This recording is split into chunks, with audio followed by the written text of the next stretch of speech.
ഇന്നൊരു ഗ്രീൻ പീസും ക്യാരറ്റും കൊണ്ടൊരു കുറുമ റെഡിയാക്കാം. ഞാനിവിടെ ഫ്രഷ് ഗ്രീൻ പീസാണ് എടുത്തിരിക്കുന്നത്.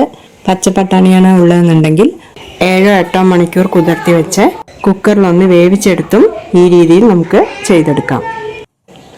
പാനിലേക്ക് 1 ടേബിൾ സ്പൂൺ നെയ്യ് അല്ലെങ്കിൽ സാധാരണ ഓയിൽ അത് ഒഴിച്ചു കൊടുത്തതിന് ശേഷം 1 ബേ ലീഫ്, 1 ഇഞ്ച് നീളമുള്ള പട്ടക്കഷ്ണം, 3 ഗ്രാമ്പു, 3 ഏലക്ക, 1/2 ടീസ്പൂൺ പെരിഞ്ജീരകം, ഒരു 12 ചെറിയ ഉള്ളി, 6 വെളുത്തുള്ളി അല്ലി ചെറുതായി അരിഞ്ഞത്, 1/2 ഇഞ്ച് നീളമുള്ള ഇഞ്ചി ചെറുതായി അരിഞ്ഞത്, 3 പച്ചമുളക് ഇട്ട് കൊടുത്തതിന് ശേഷം 1 മിനിറ്റ് കുറഞ്ഞ തീയിൽ ഒന്ന് വഴറ്റിയെടുത്തതിന് ശേഷം അതിലേക്ക് 10 കാഷ്യൂ, 1/2 കപ്പ് നാളികേരവും അത് കൂടിയിട്ട് കുറഞ്ഞ തീയിൽ തന്നെ 2-3 മിനിറ്റ് ഒന്ന് വഴറ്റിയെടുത്തതിന് ശേഷം നന്നായി ഒന്ന് ആറിക്കഴിഞ്ഞ് മിക്സിയുടെ ജാറിലേക്ക് ഇട്ടതിന് ശേഷം ഒന്ന് ക്രഷ് ചെയ്തെടുത്ത് 1/2 കപ്പ് വെള്ളം കൂടെ അതിലേക്ക് ചേർത്ത് കൊടുത്ത് നല്ല പേസ്റ്റ് രൂപത്തിലൊന്ന് അരച്ച് റെഡിയാക്കി വെക്കുക.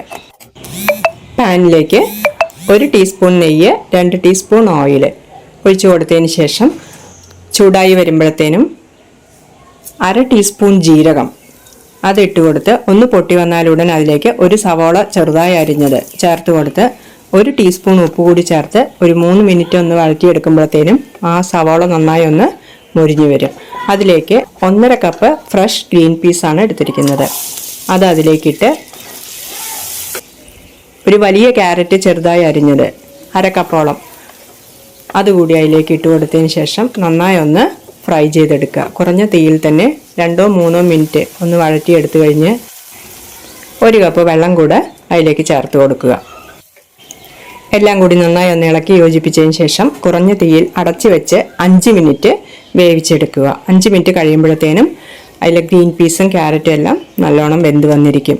നേരത്തെ അരച്ചു വെച്ചിരിക്കുന്ന നാളികേരക്കൂട്ട് അതിലേക്ക് ഒഴിച്ചു കൊടുത്ത് 1/4 കപ്പ് വെള്ളം കൂടെ മിക്സിയുടെ ജാറൊന്ന് കഴുകിയെടുത്ത് അതുകൂടെ അതിലേക്ക് ഒഴിച്ചു കൊടുത്തതിന് ശേഷം കറി പെട്ടെന്ന് തിക്കായി വരും.